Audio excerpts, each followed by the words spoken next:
It's an honor to be here in Columbus. Mayor Coleman, Governor Strickland, Dr. Gee. This is a special, special event. NetJets, thank you very much for stepping up and supporting this event, making sure that everybody that's out there tomorrow, whatever you've done, if you've asked your neighbor or your class or your workplace to help you, all of that money is going to go to fight this disease. That's a big deal. We have put on a lot of events over the years as part of our foundation, and I got to tell you, there's a lot that goes into the overhead of these things, and to have a company stand up and support that and just say, hey, the rest is for you guys. And not to mention, it's for the James. And that is, yeah.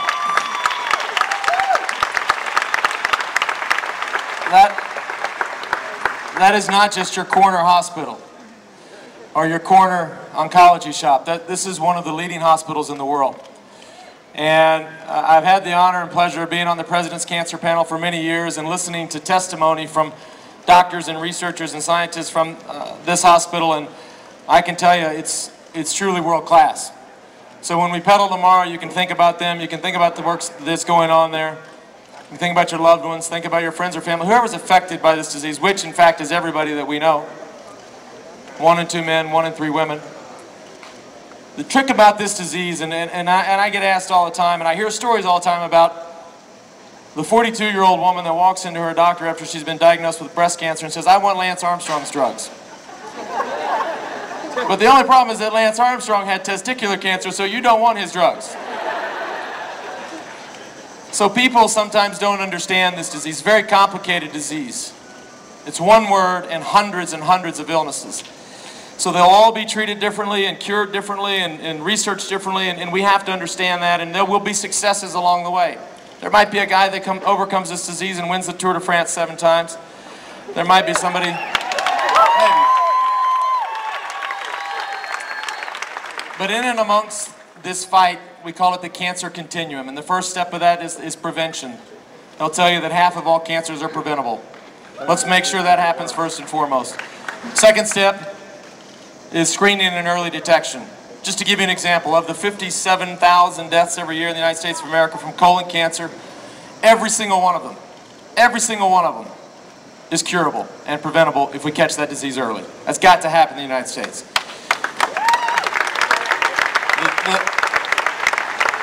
The third one is access to care. And as we all know, we're right in the middle of this huge debate in the United States about how we provide the best health care to everybody. It's a tricky topic. Nobody seems to have the answers. But I can tell you that the time that I've spent fighting this disease, there is a difference between what we know how to do and what we do. Look at New York City, for example. You could go to the heart of Harlem, where I have been and spent numerous occasions with Dr. Harold Freeman, and you see a minority community that maybe doesn't speak English, or the color of their skin isn't the right color, or they're not from this country, and they die. You go 4 or 5 miles away to the heart of Midtown Manhattan, you look at all the investment bankers and all the people there shopping at Barney's, and they're all cured. That's what we call the difference between what we know and what we do. We have the medicine and the technology and the science to cure the people that need it the most, but we're not doing it. So as my good friend Dr. Freeman, who runs this center in Harlem, says to me, he says, Lance, as long as that happens in the United States of America, that's a moral and ethical failure. And I think he's right. I think we have to solve that.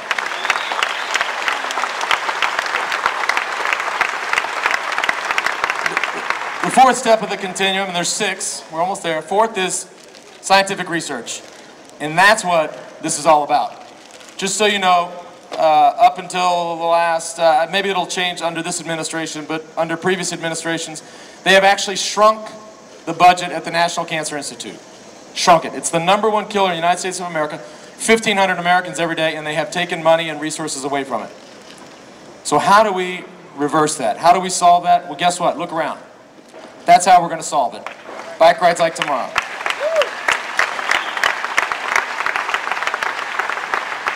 And it wouldn't hurt to have a couple $2 billion out of the new president. One time I got asked to go mountain biking with President Bush one time, so I went. He lived near his ranch was near us in Austin. So as we were walking out, he said, "What can I do for you?" And I said, well, you know what? You know what you can do for me? You can give the NCI $1 billion tomorrow. And he looked at me like I was crazy. I've asked people for, $100, $1,000. I've never asked anybody for $1 billion. It felt pretty good. The fifth part is survivorship, which is very, very near and dear to my heart. It's not just important that you survive this disease. It's important that you thrive after this disease. It's important you get back on your bike. It's important you have a family. It's important you have your job back. You have your community. That's what's important. We want to survive, yeah. But we want to thrive. We want to have the highest quality of life that we could possibly have, that we had before this disease. So this disease is no excuse to ruin your life, even if you survive. And the final piece is end-of-life care. If unfortunately it comes to that, we all have the right and we all deserve to die in peace and dignity and pain-free, and it's something that unfortunately we have to address, but very, very, very important to all of us in this fight. Those are the 6 things. That's how we solve the problem. I know that's...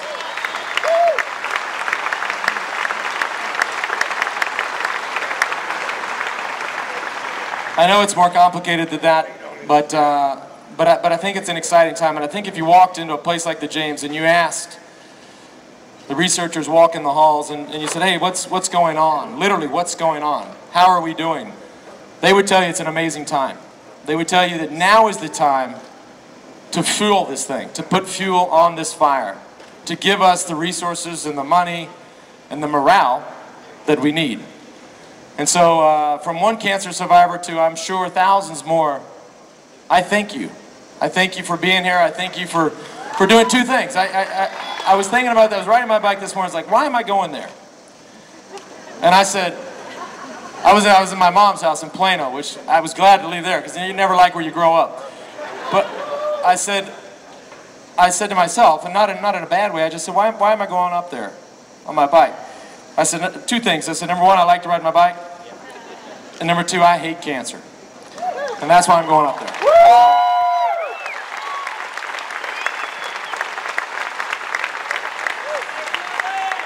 Last thing, and before I left, I did an interview with the local paper here, and the guy said, what's your strategy for tomorrow? This guy named Jeff. I said, buddy, this is a charity ride. There's no strategy. So anyways, thank you all for being here. I look forward to tomorrow, and everybody be safe. Have a great ride. Thank you.